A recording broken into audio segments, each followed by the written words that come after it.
bonsoir et bienvenue sur les Sciences Nocturnes. Je suis ravi que vous soyez là ce soir.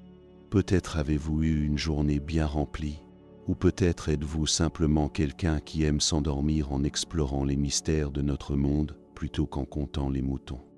Peu importe la raison, cette soirée est faite pour vous. Vous n'avez rien d'autre à faire que vous détendre.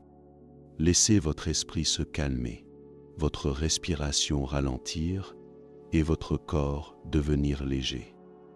Ce soir, nous n'allons pas simplement parler de roches et de pierres. Nous allons plonger dans l'histoire vivante de notre planète, explorer les forces invisibles qui sculptent nos continents et découvrir des secrets enfouis depuis des milliards d'années. Des volcans qui explosent aux montagnes qui s'élèvent, des cristaux qui brillent dans l'obscurité, aux fossiles qui racontent des histoires anciennes. Nous allons voyager à travers 50 faits qui vont transformer votre compréhension de la Terre elle-même. Certains de ces faits vont vous surprendre, d'autres vont vous émerveiller, et quelques-uns vont peut-être même vous faire réfléchir pendant que vous vous endormez doucement. Avant de commencer, si vous appréciez ces explorations calmes et curieuses, qui vous aident à vous détendre, ou qui vous offrent une façon paisible de terminer votre journée, pensez à aimer cette vidéo et à vous abonner à la chaîne. Cela aide d'autres personnes à découvrir ces moments de tranquillité. Maintenant, commençons notre voyage dans les profondeurs de la géologie. La Terre a 4 milliards 540 millions d'années. Notre planète n'est pas jeune. Elle existe depuis environ 440 milliards d'années. Pour mettre cela en perspective, si vous comprimiez toute l'histoire de la Terre en une seule année de 24 heures, les premiers humains n'apparaîtraient que dans les dernières minutes du 31 décembre. Pendant la majeure partie de son existence, la Terre était un endroit totalement différent de ce que nous connaissons aujourd'hui. Au début, c'était une boule de roche en fusion, bombardée par des météorites et dépourvue d'atmosphère respirable. Les océans n'existaient pas encore. La vie n'avait pas encore émergé. Mais lentement, très lentement, la planète s'est refroidie. Une croûte solide s'est formée. De la vapeur d'eau s'est condensée en pluie et a rempli les bassins pour créer les premiers océans. Cette transformation a pris des centaines de millions d'années. Nous vivons aujourd'hui sur une planète qui porte les cicatrices de cette histoire ancienne. Chaque roche que vous ramassez, chaque montagne que vous voyez au loin, chaque grain de sable sur une plage raconte une histoire qui remonte à des milliards d'années. La Terre n'est pas un décor statique. C'est un enregistrement vivant du temps lui-même, gravé dans la pierre et préservé à travers les âges. La croûte terrestre ne représente que 0,5% du volume total de la Terre. Nous vivons sur la partie la plus mince de notre planète. La croûte terrestre, cette couche solide sur laquelle nous marchons, ne représente qu'une fraction minuscule du volume total de la Terre. Sous nos pieds, il y a le manteau, une couche épaisse de roches semi-solides qui s'étend jusqu'à près de 2900 km de profondeur. Et encore plus bas, il y a le noyau, une sphère massive de fer et de nickel qui occupe le centre de la planète. Si vous imaginez la Terre comme une pomme, la croûte serait plus fine que la peau de cette pomme. Malgré sa finesse, la croûte est incroyablement diverse. Elle est divisée en deux types principaux, la croûte continentale, qui forme les terres émergées et qui peut atteindre jusqu'à 80 km d'épaisseur dans certaines régions montagneuses, et la croûte océanique, qui est plus fine, généralement entre 5 et 10 km d'épaisseur. Ces deux types de croûtes ont des compositions chimiques différentes. La croûte continentale est riche en silicium, en aluminium et en potassium. La croûte océanique est dominée par des éléments plus lourds, comme le fer et le magnésium. Cette différence de composition explique pourquoi les continents flottent plus haut que les fonds océaniques. C'est un équilibre délicat qui permet à notre monde d'exister tel que nous le connaissons. La tectonique des plaques est responsable de presque tous les tremblements de terre et volcans. La surface de la Terre n'est pas une coquille solide et continue. Elle est fragmentée en une douzaine de grandes plaques tectoniques et plusieurs dizaines de plaques plus petites. Ces plaques flottent sur le manteau supérieur, une couche de roche partiellement fondue qui se comporte comme un fluide visqueux sur de longues périodes. Les plaques se déplacent lentement, à une vitesse comparable à celle de la croissance de vos ongles, quelques centimètres par an. Mais ce mouvement constant est responsable de presque tous les phénomènes géologiques majeurs à la surface de la planète. Là où deux plaques se rencontrent, des choses incroyables se produisent. Si elles se rapprochent l'une de l'autre, elles peuvent entrer en collision et former des chaînes de montagnes. C'est ainsi que l'Himalaya s'est formé lorsque la plaque indienne a percuté la plaque eurasienne. Si une plaque océanique rencontre une plaque continentale, la plaque océanique plus dense peut plonger sous la plaque continentale dans un processus appelé subduction. C'est là que naissent les volcans les plus explosifs et les tremblements de terre les plus puissants. Et là où deux plaques s'écartent l'une de l'autre, du magma remonte du manteau pour créer de nouvelles croûtes océaniques. C'est ce qui se passe le long des dorsales océaniques, ces immenses chaînes de montagnes sous-marines qui parcourent les fonds marins. La tectonique des plaques est le moteur géologique de notre planète. Sans elle, la Terre serait un monde mort, figé et sans relief. Le noyau interne de la Terre est aussi chaud que la surface du Soleil. Au centre de notre planète se trouve un noyau interne solide, une sphère de fer et de nickel d'environ 2500 km de diamètre. Malgré une pression inimaginable qui pourrait écraser n'importe quoi à la surface en une fraction de seconde, le noyau interne reste solide grâce à cette pression extrême. Mais ce qui est vraiment fascinant, c'est sa température. Le noyau interne atteint entre 5000 et 6000 degrés Celsius, une chaleur comparable à celle de la surface du Soleil. Cette température incroyable est le résultat de deux sources principales de chaleur. La première est la chaleur résiduelle de la formation de la Terre. Lorsque des milliards de collisions avec des météorites et des planétésimaux ont libéré une énergie colossale. La seconde source est la désintégration radioactive d'éléments comme l'uranium, le thorium et le potassium dans le manteau et le noyau. Cette chaleur ne reste pas piégée au centre de la planète. Elle se déplace lentement vers la surface à travers le manteau dans un processus appelé convection. Ce mouvement de chaleur est ce qui alimente la tectonique des plaques, les volcans et les tremblements de terre. Sans cette chaleur interne, la Terre serait une planète morte, froide et sans activité géologique. Les continents dérivent depuis des centaines de millions d'années. Il y a environ 300 millions d'années, tous les continents de la Terre étaient réunis en un seul supercontinent, appelé Pangée.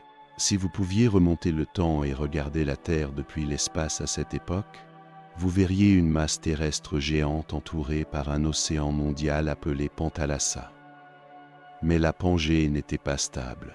Les forces tectoniques qui avaient assemblé les continents ont commencé à les séparer.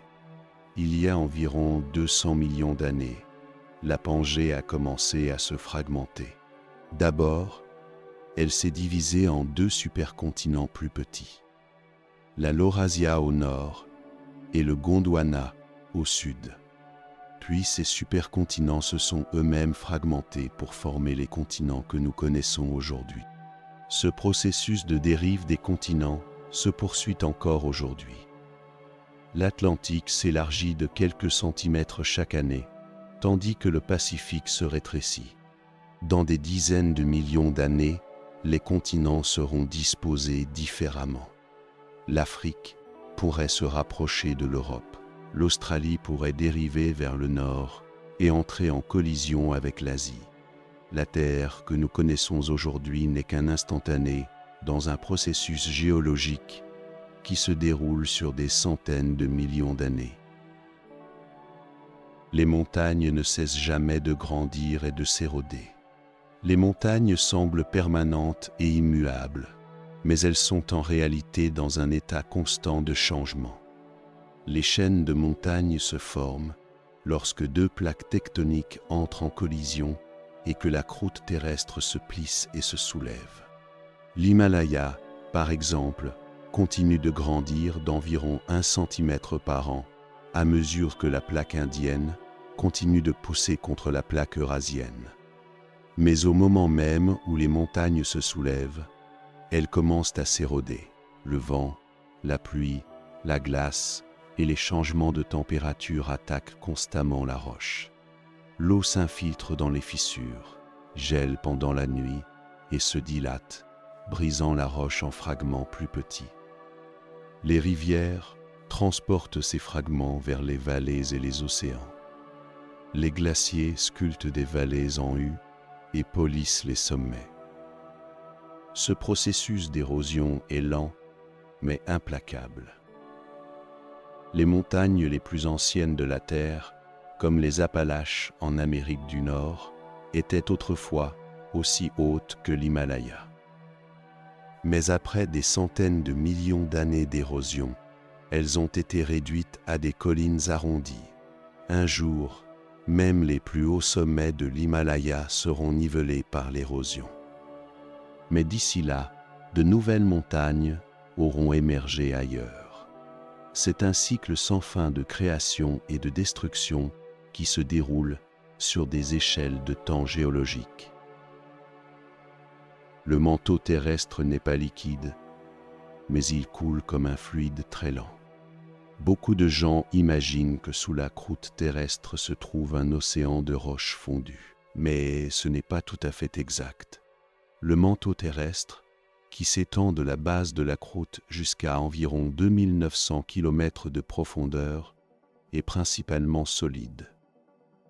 Il est composé de roches riches en silicates de magnésium et de fer, principalement de l'olivine et du pyroxène.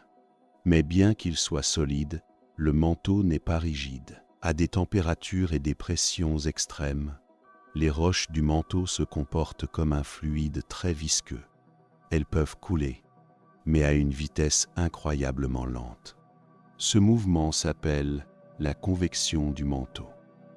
Les roches chaudes près du noyau sont moins denses et ont tendance à remonter vers la surface. En remontant, elles se refroidissent, deviennent plus denses et redescendent.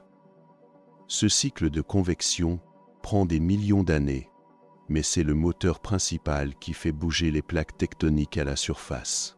Les dorsales océaniques, où du nouveau fond océanique se forme, marquent les endroits où le matériau chaud du manteau remonte vers la surface.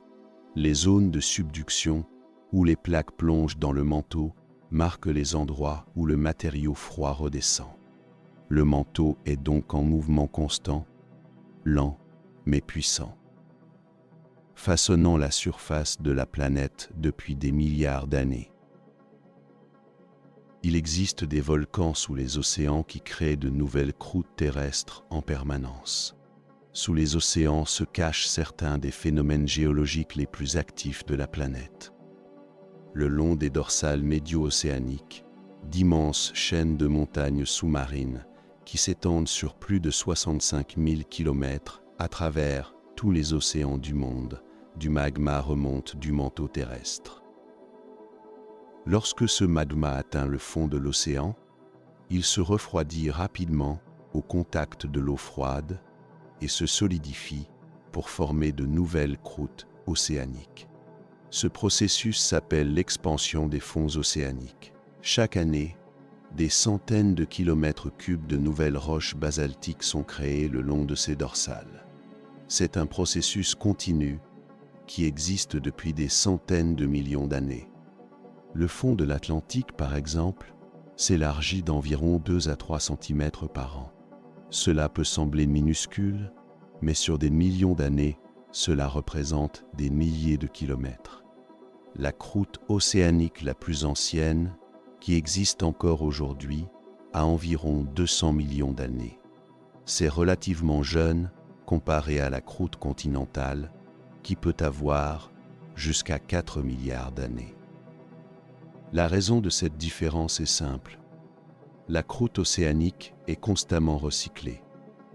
Elle se forme au dorsal médio-océanique, puis elle s'éloigne lentement jusqu'à ce qu'elle atteigne une zone de subduction où elle plonge dans le manteau et est détruite. Ce cycle de création et de destruction maintient les océans relativement jeunes sur le plan géologique. Les diamants se forment à plus de 150 km sous la surface de la Terre. Les diamants sont parmi les minéraux les plus précieux et les plus durs de la planète. Mais leur formation nécessite des conditions extrêmes qui n'existent que dans les profondeurs du manteau terrestre. Les diamants se forment à partir de carbone pur, soumis à des pressions et des températures incroyables, généralement entre 150 et 200 km sous la surface. À ces profondeurs, la pression atteint environ 50 000 à 60 000 fois la pression atmosphérique au niveau de la mer, et la température peut dépasser 1000 degrés Celsius. Dans ces conditions, les atomes de carbone s'organisent en une structure cristalline extrêmement dense et ordonnée, qui donne au diamant sa dureté légendaire. Mais comment ces diamants formés dans les profondeurs du manteau arrivent-ils à la surface où nous pouvons les trouver? La réponse réside dans un type spécial d'éruption volcanique extrêmement rare et violente. Ces éruptions, appelées éruptions kimberlitiques, se produisent lorsque du magma remonte très rapidement du manteau, à des vitesses pouvant atteindre plusieurs dizaines de km/h. Ce magma transporte avec lui des fragments de roches du manteau, y compris des diamants. Lorsque le magma atteint la surface, il crée des structures géologiques appelées cheminées kimberlitiques. La plupart des diamants extraits aujourd'hui proviennent de ces anciennes cheminées volcaniques. Il est important de noter que les diamants sont très anciens. La plupart ont entre 1 et 3 milliards d'années. Ils sont littéralement plus vieux que presque toutes les roches de surface. Tenir un diamant dans votre main, c'est tenir un morceau du manteau profond de la Terre, formé il y a des milliards d'années dans l'obscurité et la pression, et miraculeusement transporté vers la surface par une éruption volcanique violente. Le Grand Canyon révèle près de 2 milliards d'années d'histoire géologique. Le Grand Canyon, situé en Arizona, aux États-Unis, est l'une des merveilles géologiques les plus spectaculaires de la planète. Cette immense gorge, sculptée par le fleuve Colorado, mesure plus de 446 km de long, jusqu'à 29 km de large et plus d'1,5 km de profondeur. Mais ce qui rend le Grand Canyon vraiment extraordinaire, ce n'est pas seulement sa taille, c'est l'histoire qu'il raconte. Les parois du canyon exposent des couches de roches sédimentaires qui représentent près de 2 milliards d'années d'histoire géologique. En descendant dans le canyon, vous voyagez littéralement dans le temps. Les couches supérieures, composées principalement de calcaire, se sont formées il y a environ 270 millions d'années, à une époque où la région était recouverte par une mer peu profonde. Plus bas, vous trouvez des grès et des schistes formés dans des environnements désertiques et côtiers. Et tout au fond du canyon, Dans les roches les plus anciennes appelées les schistes de Vishnu, vous trouvez des roches métamorphiques qui ont plus d'1,7 milliard d'années. Ces roches racontent une histoire de continents anciens, d'océans disparus, de chaînes de montagnes érodées depuis longtemps et de climats qui ont changé radicalement au fil du temps. Le canyon lui-même est relativement jeune. Les géologues pensent qu'il a commencé à se former il y a environ 5 à 6 millions d'années, lorsque le fleuve Colorado a commencé à éroder les roches. Mais le fleuve n'a pas creusé le canyon tout seul. Le soulèvement du plateau du Colorado, causé par la tectonique des plaques, a élevé la région de plusieurs kilomètres, permettant au fleuve de couper profondément dans les roches. L'érosion continue encore aujourd'hui. Chaque année, des milliers de tonnes de sédiments sont transportés en aval par le Colorado, le Grand Canyon. Les glaciers ont façonné une grande partie du paysage que nous voyons aujourd'hui. Il y a environ 20 000 ans, la Terre était plongée dans la dernière période glaciaire. D'immenses calottes glaciaires couvraient une grande partie de l'Amérique du Nord, de l'Europe et de l'Asie du Nord. Certaines de ces calottes de glace atteignaient plus de 3 km d'épaisseur. Le poids et le mouvement de ces glaciers ont profondément transformé le paysage. Lorsque les glaciers avançaient, ils raclaient la roche sous-jacente, creusant des vallées en forme de U et polissant les surfaces rocheuses. Ils transportaient avec eux d'énormes quantités de sédiments, des grains de sable fin aux rochers de plusieurs tonnes. Lorsque les glaciers ont finalement reculé il y a environ 12 000 ans, ils ont laissé derrière eux un paysage transformé. Les vallées sculptées par les glaciers sont devenues des lacs. Les tas de sédiments déposés par les glaciers sont devenus des collines appelées moraines. Les roches et les graviers transportés sur de longues distances ont été dispersés à travers le paysage. Même aujourd'hui, des dizaines de milliers d'années après la fin de la dernière période glaciaire, nous pouvons voir l'impact des glaciers partout. Les grands lacs d'Amérique du Nord, les fjords de Norvège, les lacs alpins de Suisse, et même la topographie ondulée de nombreuses régions d'Europe et d'Amérique du Nord, sont tous des héritages de la dernière période glaciaire. Les glaciers existent encore aujourd'hui, bien qu'ils soient beaucoup moins étendus qu'autrefois. L'Antarctique et le Groenland sont toujours recouverts de calottes glaciaires, et des glaciers plus petits existent dans les chaînes de montagnes du monde entier. Ces glaciers continuent de sculpter le paysage, mais à un rythme beaucoup plus lent que pendant les périodes glaciaires.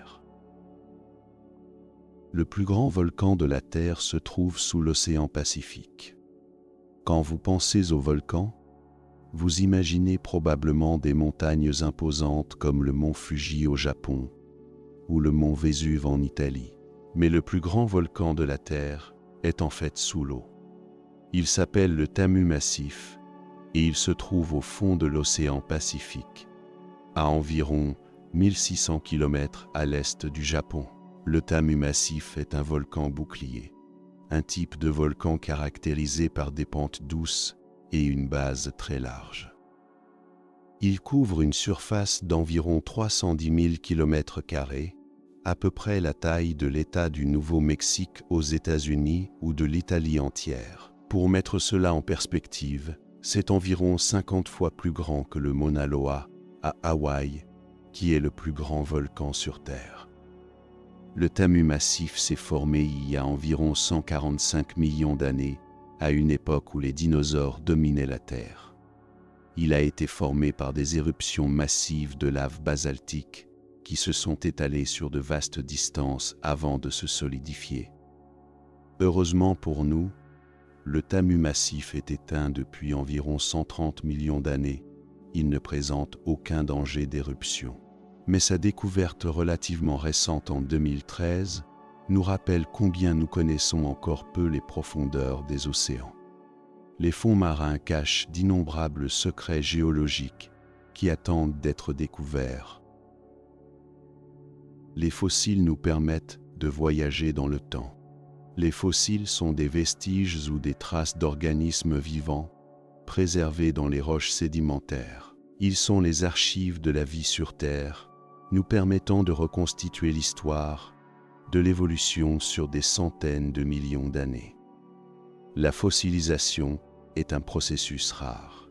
Pour qu'un organisme devienne un fossile, il doit être rapidement recouvert de sédiments après sa mort, ce qui le protège de la décomposition et de la destruction. Au fil du temps, les sédiments se transforment en roches sédimentaires et les restes de l'organisme sont préservés à l'intérieur. Parfois, les tissus mous se décomposent complètement et seuls les os ou les coquilles dures restent. D'autres fois, les minéraux dans l'eau souterraine s'infiltrent dans les pores des os et remplacent progressivement le matériau organique, créant une réplique minérale de l'organisme original. Ce processus s'appelle la pétrification. Les fossiles nous ont appris des choses extraordinaires sur l'histoire de la vie. Nous savons maintenant que les dinosaures ont dominé la Terre pendant plus de 165 millions d'années avant de s'éteindre il y a 66 millions d'années. Nous savons que les premiers organismes multicellulaires sont apparus il y a environ 600 millions d'années. Nous savons que la vie est apparue dans les océans il y a plus de 300 milliards d'années, sous forme de simples cellules bactériennes. Les fossiles nous ont également permis de comprendre les extinctions de masse. Il y a eu au moins 5 extinctions de masse majeures dans l'histoire de la Terre, des événements catastrophiques qui ont anéanti la majorité des espèces vivantes en peu de temps. La plus célèbre est l'extinction qui a tué les dinosaures il y a 66 millions d'années, probablement causée par l'impact d'un astéroïde géant. Mais la plus dévastatrice a eu lieu il y a environ 252 millions d'années. Le sel que vous mangez provient d'anciens océans évaporés. Le sel de table que vous utilisez tous les jours a une histoire géologique fascinante. Une grande partie du sel que nous extrayons aujourd'hui provient de dépôts souterrains, appelés dômes de sel ou lits de sel. Ces dépôts se sont formés il y a des millions d'années lorsque d'anciennes mers peu profondes se sont évaporées sous l'effet d'un climat chaud et sec. Voici comment cela fonctionne. Lorsque l'eau de mer s'évapore, les sels dissous qu'elle contient ne peuvent pas s'évaporer avec l'eau. Ils précipitent et se déposent au fond du bassin évaporé. Si ce processus se répète sur de longues périodes, des couches épaisses de sel peuvent s'accumuler. Au fil du temps, ces couches de sel peuvent être recouvertes par d'autres sédiments et enfouies profondément sous terre. Le sel est moins dense que la plupart des roches sédimentaires, donc sous l'effet de la pression, il peut se déformer et remonter vers la surface en formant des structures appelées dômes de sel. Ces dômes peuvent avoir plusieurs kilomètres de haut et plusieurs kilomètres de large. Aujourd'hui, nous extrayons le sel de ces dépôts anciens par diverses méthodes. Parfois, nous creusons des mines de sel souterraines. D'autres fois, nous pompons de l'eau dans les dépôts de sel pour dissoudre le sel, puis nous pompons la saumure concentrée à la surface et l'évaporons pour récupérer le sel. Chaque grain de sel que vous saupoudrez sur votre nourriture est donc un minuscule fragment d'un ancien océan qui existait il y a des centaines de millions d'années. Les roches métamorphiques sont des roches transformées par la chaleur et la pression. Toutes les roches ne se forment pas de la même manière. Les roches ignées se forment lorsque le magma ou la lave se refroidit et se solidifie. Les roches sédimentaires se forment lorsque des sédiments s'accumulent et sont compactés en couches. Mais il existe un troisième type de roches, les roches métamorphiques. Ces roches se forment lorsque des roches existantes sont soumises à des températures et des pressions tellement élevées qu'elles se transforment en de nouvelles roches avec des structures et des compositions minérales différentes. Ce processus s'appelle le métamorphisme. Le métamorphisme se produit généralement dans deux contextes principaux. Le premier est le métamorphisme régional, qui se produit lorsque de grandes régions de la croûte terrestre sont enfouies profondément sous terre, généralement lors de la formation de chaînes de montagnes.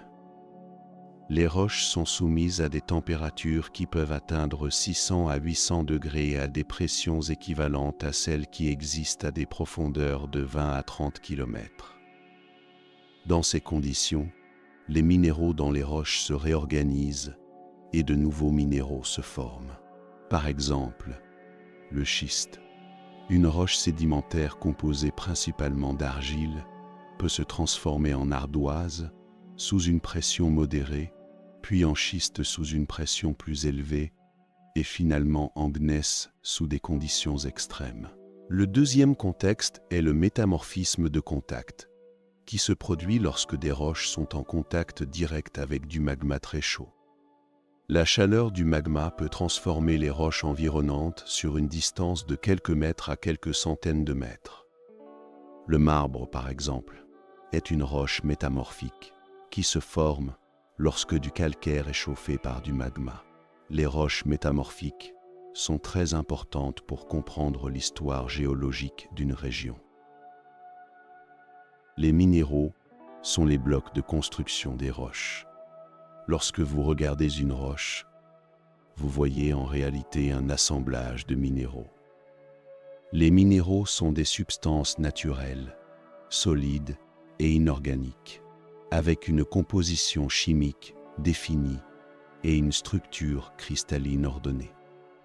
Il existe plus de 5000 minéraux différents connus sur Terre, mais seuls quelques dizaines sont communs dans les roches. Les minéraux les plus abondants dans la croûte terrestre sont les silicates, qui contiennent du silicium et de l'oxygène. Le quartz, par exemple, est composé uniquement de silicium et d'oxygène dans un rapport de 1:2.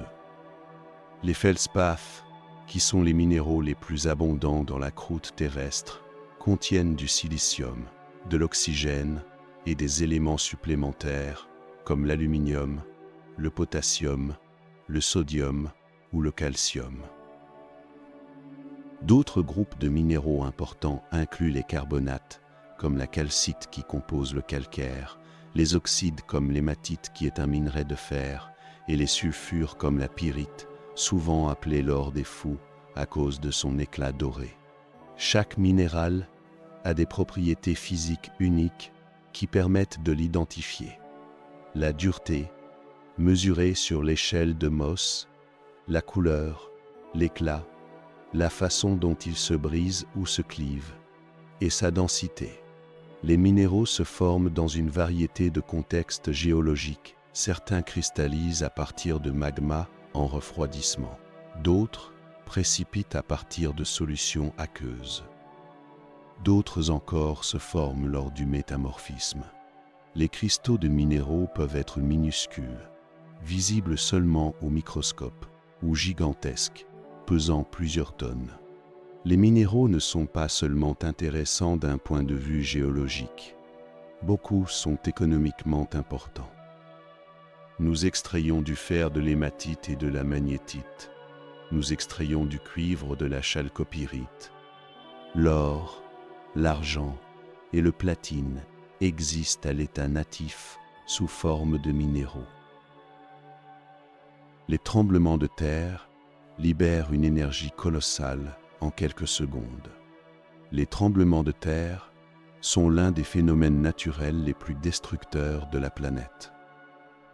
Ils se produisent lorsque des tensions accumulées dans la croûte terrestre sont soudainement libérées, généralement le long de failles, des fractures dans les roches où les deux côtés se sont déplacés l'un par rapport à l'autre. La plupart des tremblements de terre se produisent aux frontières des plaques tectoniques, où les plaques se frottent, se rapprochent ou s'éloignent l'une de l'autre. Lorsque les plaques se déplacent, elles ne glissent pas en douceur. Les roches le long de la faille sont rugueuses et elles se coincent les unes contre les autres. Les forces tectoniques continuent à pousser, créant des tensions qui s'accumulent au fil des années, des décennies ou même des siècles.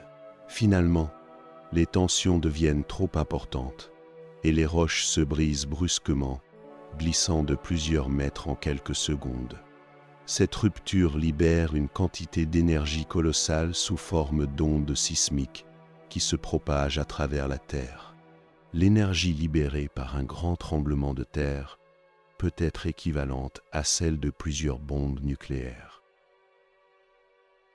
Le tremblement de terre le plus puissant jamais enregistré, le séisme de Valdivia au Chili en 1960, avait une magnitude de 9,5. Il a libéré une énergie équivalente à environ 25 000 mégatonnes de TNT, environ 1000 fois plus puissant que toutes les explosions nucléaires de l'histoire combinées. Les tremblements de terre sont mesurés sur l'échelle de magnitude du moment, qui est logarithmique. Cela signifie qu'un tremblement de terre de magnitude 7 est environ 30 fois plus puissant qu'un tremblement de terre de magnitude 6 et 1000 fois plus puissant qu'un tremblement de terre de magnitude 5. Les tsunamis peuvent traverser des océans entiers à la vitesse d'un avion de ligne.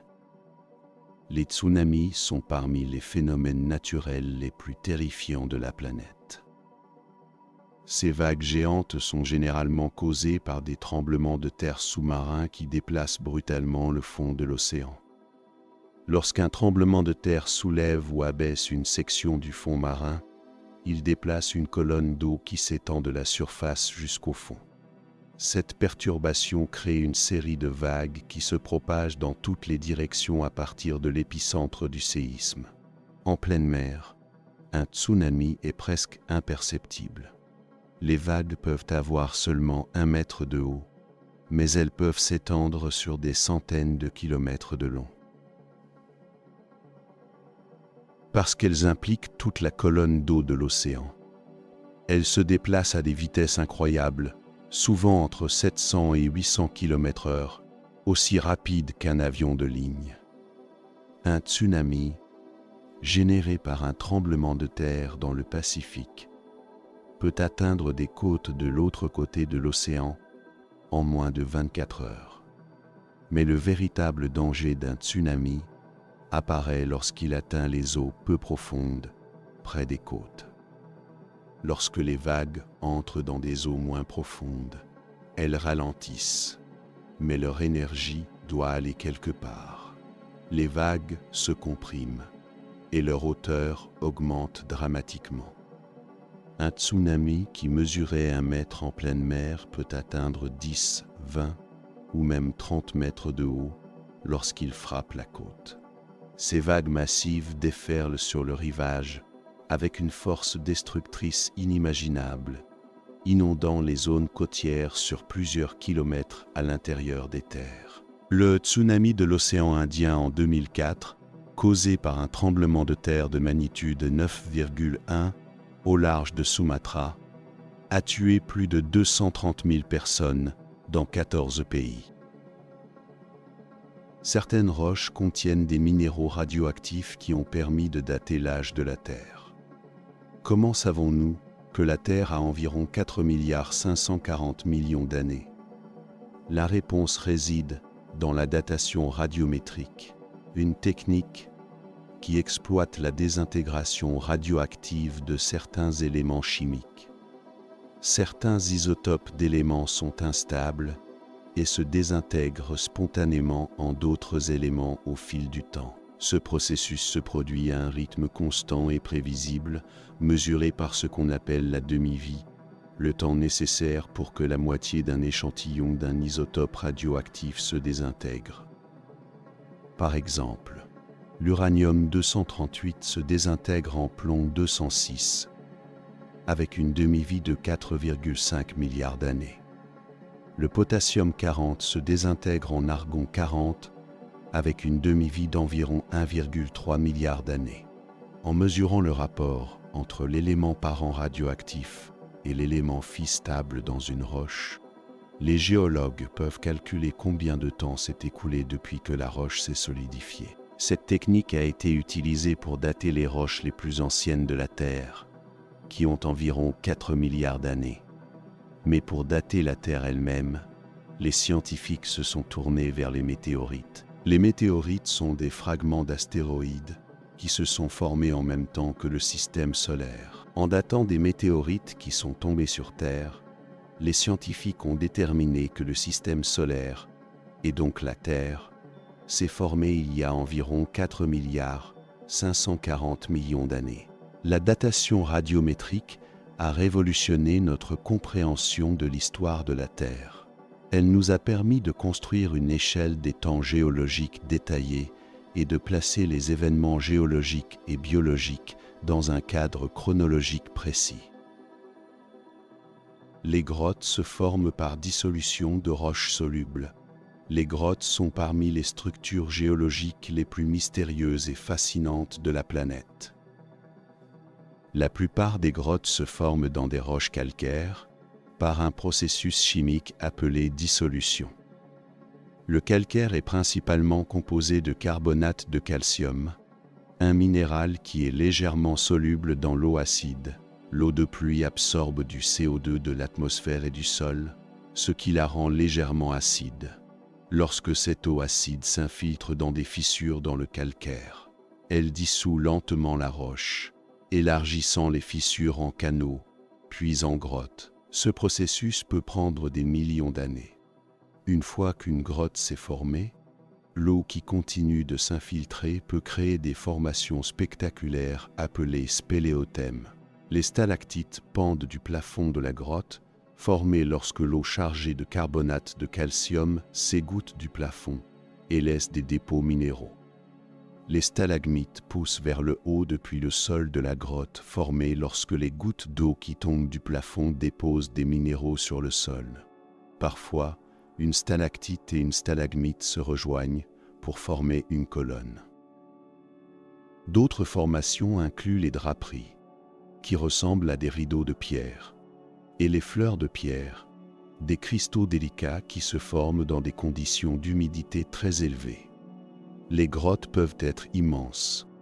Le système de grottes le plus long du monde est Mammoth Cave aux États-Unis, avec plus de 650 km de passages explorés. La plus grande chambre souterraine du monde se trouve dans la grotte de Sarawak en Malaisie, assez grande pour contenir plusieurs avions de ligne. Les grottes ne sont pas seulement géologiquement fascinantes. Elles abritent des écosystèmes uniques avec des animaux adaptés à l'obscurité totale et elles ont servi de refuge pour les humains pendant des dizaines de milliers d'années. Le champ magnétique terrestre nous protège des radiations solaires. La Terre possède un champ magnétique qui s'étend de milliers de kilomètres dans l'espace, créant une région appelée la magnétosphère. Ce champ magnétique est généré par les mouvements du fer liquide dans le noyau externe de la Terre. Le noyau externe, qui s'étend de 2900 à 5100 km de profondeur, est composé principalement de fer et de nickel en fusion. La rotation de la Terre et les mouvements de convection dans ce métal liquide créent des courants électriques qui génèrent le champ magnétique. Ce processus s'appelle l'effet dynamo. Le champ magnétique terrestre joue un rôle crucial dans la protection de la vie à la surface de la planète. Le Soleil émet constamment un flux de particules chargées appelé le vent solaire. Sans le champ magnétique, ces particules frapperaient directement l'atmosphère terrestre et pourraient éroder lentement l'atmosphère dans l'espace. Le champ magnétique dévie la plupart de ces particules autour de la Terre. Mais près des pôles magnétiques, certaines particules pénètrent dans l'atmosphère supérieure où elles entrent en collision avec des molécules d'oxygène et d'azote, créant les aurores boréales et australes, ces spectaculaires rideaux de lumière colorée dans le ciel nocturne. Une chose fascinante à propos du champ magnétique terrestre est qu'il n'est pas stable. Les pôles magnétiques se déplacent lentement au fil du temps, et parfois, ils s'inversent complètement. Lors d'une inversion magnétique, le pôle nord magnétique devient le pôle sud magnétique, et vice-versa. Ces inversions se sont produites des centaines de fois dans l'histoire de la Terre, avec des intervalles allant de quelques dizaines de milliers d'années à plusieurs millions d'années. La dernière inversion s'est produite il y a environ 780 000 ans. Les geysers sont des sources d'eau chaude qui éruptent périodiquement. Les geysers sont l'un des phénomènes géologiques les plus spectaculaires et les plus rares de la planète. Un geyser est une source d'eau chaude qui érupte périodiquement, projetant de l'eau et de la vapeur à des hauteurs qui peuvent atteindre plusieurs dizaines de mètres. Les geysers se trouvent uniquement dans des régions volcaniques actives, où le magma est relativement proche de la surface et peut chauffer l'eau souterraine. Pour qu'un geyser se forme, plusieurs conditions doivent être réunies. Il doit y avoir une source d'eau souterraine, une source de chaleur pour chauffer cette eau, et un système de plomberie souterraine spécifique avec des canaux étroits et des chambres plus larges. Voici comment fonctionne un geyser. L'eau souterraine s'infiltre dans un système de fissures et de canaux dans la roche. Cette eau est chauffée par le magma ou les roches chaudes en profondeur. Dans les parties profondes du système, l'eau peut être chauffée bien au-delà de 100 degrés Celsius, mais elle ne bout pas immédiatement, car la pression de l'eau au-dessus la maintient liquide. Finalement, la pression et la température deviennent trop élevées. Une partie de l'eau en profondeur se transforme en vapeur, créant une bulle qui pousse l'eau vers le haut. Une fois que l'eau commence à être expulsée à la surface, la pression diminue brusquement, ce qui provoque une ébullition soudaine et violente de l'eau restante. Cette éruption explosive projette de l'eau et de la vapeur dans les airs. Après l'éruption, le système se remplit à nouveau d'eau et le cycle recommence. L'intervalle entre les éruptions peut varier de quelques minutes à plusieurs heures ou même plusieurs jours. Selon le geyser, le parc national de Yellowstone aux États-Unis abrite la plus grande concentration de geysers au monde, avec plus de 500 geysers actifs. Les roches lunaires ont révélé des secrets sur la formation de la Lune. Lors des missions Apollo, entre 1969 et 1972, les astronautes ont ramené sur Terre environ 380 kg de roches lunaires et de sol. L'étude de ces échantillons a révolutionné notre compréhension de la Lune et de son histoire.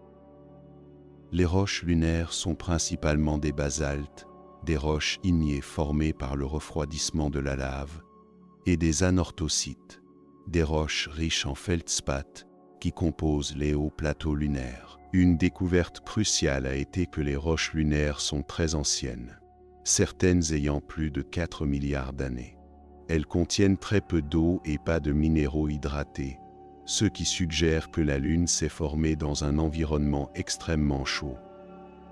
Les rapports isotopiques dans les roches lunaires sont remarquablement similaires à ceux des roches terrestres, ce qui suggère que la Terre et la Lune ont une origine commune.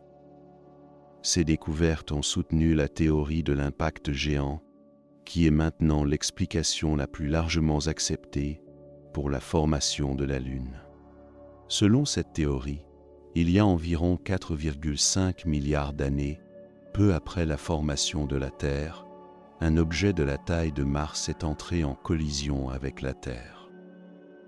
Cette collision cataclysmique a vaporisé une grande partie du manteau terrestre et de l'objet impacteur, créant un anneau de débris en orbite autour de la Terre.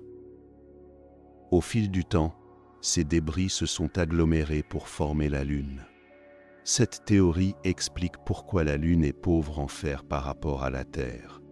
Elle a été formée principalement à partir du manteau terrestre qui est pauvre en fer, et pourquoi les compositions isotopiques sont si similaires. Les pluies de météorites peuvent être spectaculaires, mais les impacts majeurs sont rares. Chaque jour, environ 100 tonnes de matériau spatial pénètrent dans l'atmosphère terrestre.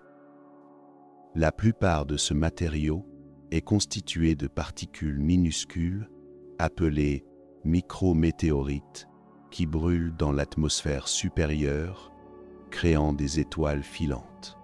Plusieurs fois par an, la Terre traverse des nuages de débris laissés par des comètes, créant des pluies de météorites spectaculaires, où des dizaines ou même des centaines d'étoiles filantes peuvent être vues en une heure. Mais les impacts de météorites suffisamment grandes pour atteindre le sol sont beaucoup plus rares. Les objets plus gros, généralement des fragments d'astéroïdes, surviennent beaucoup moins fréquemment. Un objet de la taille d'une voiture entre en collision avec la Terre, environ une fois par an, mais il se désintègre généralement dans l'atmosphère. Les impacts vraiment catastrophiques sont extrêmement rares. Un objet d'environ 50 mètres de diamètre, comme celui qui a causé l'événement de Tunguska en Sibérie en 1908, pourrait se produire une fois tous les quelques siècles. Cet impact a détruit environ 2000 km² de forêt. Un impact d'un objet d'1 kilomètre ou plus, capable de causer des dégâts à l'échelle mondiale, se produit en moyenne une fois tous les 500 000 à 1 million d'années. Et un impact vraiment massif, comme celui qui a tué les dinosaures il y a 66 millions d'années, pourrait se produire une fois tous les 100 millions d'années environ. Cet impact a créé le cratère de Chicxulub, au Mexique, un cratère de plus de 180 km de diamètre. L'énergie libérée était équivalente à environ 10 milliards de bombes atomiques, comme celle d'Hiroshima. Les dunes de sable sont en mouvement constant. Les déserts ne sont pas des paysages statiques. Les dunes de sable sont en mouvement constant, sculptées et remodelées par le vent. Les dunes se forment lorsque le vent souffle du sable et le dépose dans des zones où la vitesse du vent diminue. Une fois qu'une petite accumulation de sable se forme, elle modifie le flux du vent, créant une zone protégée derrière elle où plus de sable peut se déposer. Au fil du temps, la dune grandit. Les dunes ont des formes caractéristiques qui dépendent de la direction et de la force du vent. Les dunes en croissant, appelées barkhanes, se forment dans les déserts avec des vents dominants constants et une quantité limitée de sable. Les dunes linéaires, longues et étroites, se forment lorsque les vents soufflent dans deux directions légèrement différentes. Les dunes en étoile ont plusieurs crêtes rayonnant d'un centre commun et se forment dans les zones où les vents soufflent de plusieurs directions. Les dunes se déplacent dans la direction du vent dominant. Le sable est soufflé de la face exposée au vent de la dune vers le sommet, puis il dévale la pente sous le vent, appelée la face d'avalanche. Ce processus fait avancer la dune dans la direction du vent. Les grandes dunes peuvent se déplacer de plusieurs dizaines de mètres par an. Dans certains déserts, des dunes entières migrent et peuvent même engloutir des routes, des villages et des terres agricoles. Les dunes de sable anciennes, maintenant solidifiées en grès, sont courantes dans les enregistrements géologiques.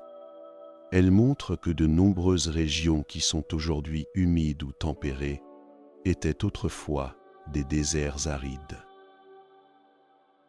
Les arches naturelles sont sculptées par l'érosion sur des millions d'années. Les arches naturelles sont parmi les formations géologiques les plus photogéniques de la planète. Ces structures élégantes se forment lorsque l'érosion creuse une ouverture à travers une paroi rocheuse. Le processus commence généralement avec des fissures ou des joints dans la roche. L'eau, le vent, les variations de température et parfois le gel et le dégel élargissent ces fissures au fil du temps. Dans les zones avec des roches sédimentaires stratifiées, certaines couches peuvent être plus résistantes à l'érosion que d'autres. Les couches plus faibles s'érodent plus rapidement, créant des renfoncements dans la paroi rocheuse. Si deux renfoncements de part et d'autre d'une paroi se rejoignent, une ouverture se forme, créant une arche. Une fois qu'une arche est formée, l'érosion continue d'agrandir l'ouverture et d'amincir le pont de roche. Finalement, le pont devient trop fin pour supporter son propre poids et il s'effondre. L'arche a disparu, mais les piliers restants deviennent des formations appelées mésas ou buttes. Le parc national des arches en Utah, aux États-Unis, contient plus de 2000 arches naturelles, la plus grande concentration au monde. La plus célèbre est Delicate Arch, une arche autonome de 16 mètres de haut, qui est devenue un symbole emblématique de l'Utah. Mais les arches ne sont pas éternelles. En 2008, l'une des arches les plus célèbres du parc, Wall Arch, s'est effondrée soudainement après des milliers d'années d'existence. C'est un rappel que les paysages que nous considérons comme permanents sont en réalité éphémères à l'échelle géologique. Les zircons sont les minéraux les plus anciens jamais trouvés sur Terre. Les zircons sont de petits cristaux minéraux qui contiennent de l'uranium et du thorium. Ces éléments radioactifs se désintègrent en plomb à un rythme connu, ce qui fait des zircons d'excellents chronomètres géologiques. Les zircons sont également extrêmement résistants à l'altération chimique et physique, ce qui signifie qu'ils peuvent survivre pendant des milliards d'années, même lorsque les roches qui les entourent sont détruites et recyclées. Le zircon le plus ancien jamais trouvé sur Terre a été découvert dans les Jack Hills en Australie occidentale. Ce minuscule cristal, d'à peine un dixième de millimètre, a été daté à 4,4 milliards d'années. C'est seulement 140 millions d'années après la formation de la Terre elle-même. Ce qui rend ce zircon encore plus fascinant, c'est ce qu'il nous dit sur les conditions à la surface de la Terre à cette époque très ancienne. Les rapports isotopiques de l'oxygène dans le zircon suggèrent qu'il s'est formé dans un environnement où de l'eau liquide était présente. Cela signifie que seulement quelques centaines de millions d'années après sa formation, la Terre avait déjà des océans. C'était une découverte surprenante, car on pensait auparavant que la Terre primitive était une boule de roche en fusion sans eau liquide pendant beaucoup plus longtemps. La découverte de ces anciens zircons a réécrité notre compréhension de l'histoire précoce de la Terre et a ouvert la possibilité que la vie ait pu émerger beaucoup plus tôt qu'on ne le pensait. Les couches géologiques peuvent être retournées et plissées par la tectonique. Normalement, dans les roches sédimentaires, les couches les plus anciennes se trouvent en bas et les couches les plus jeunes se trouvent en haut. C'est ce qu'on appelle le principe de superposition. Mais la tectonique des plaques peut bouleverser cet ordre. Dans les zones de collision entre plaques tectoniques, les forces compressives peuvent plisser les couches rocheuses en vagues gigantesques. Ces plis peuvent être si serrés que les couches sont presque pliées en deux. Dans les cas extrêmes, les couches peuvent même être complètement retournées, plaçant les couches anciennes au-dessus des couches plus jeunes. C'est ce qu'on appelle un chevauchement. Les géologues doivent être très attentifs lorsqu'ils étudient les roches dans les régions montagneuses. Ils recherchent des indices comme les fossiles, les structures sédimentaires et les relations entre les couches pour déterminer l'ordre original des couches et reconstruire l'histoire géologique de la région. Un exemple célèbre de roches retournées se trouve dans les Alpes. Dans certaines régions, des roches métamorphiques très anciennes ont été poussées sur des roches sédimentaires beaucoup plus jeunes lors de la formation des Alpes.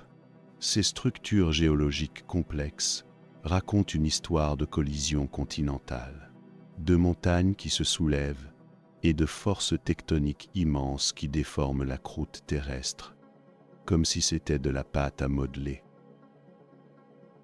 Les fjords sont d'anciennes vallées glaciaires envahies par la mer. Les fjords sont parmi les paysages côtiers les plus spectaculaires de la planète. Ces longues et étroites entrées de mer sont bordées de falaises abruptes qui plongent directement dans l'eau. Les fjords se trouvent principalement dans les régions qui étaient couvertes par des glaciers pendant la dernière période glaciaire, comme la Norvège, l'Alaska, le Chili, la Nouvelle-Zélande et la Colombie-Britannique.